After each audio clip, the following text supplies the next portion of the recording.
Sondag aand was die jaarlikste Karaoke Idol 2017 wat in Klip Rush in Pakkelsdorp aangebied is, gehou.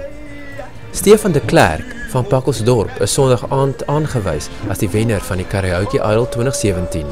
De Klerk, 'n finansiële adviseur by 'n plaaslike begrafnisondernemer, se liedjie Who Was the Boss en Last Dance het die gehoor op hul voete gehad.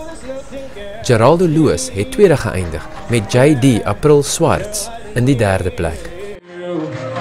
That you will never leave. Oh, when you're done with you.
From afar.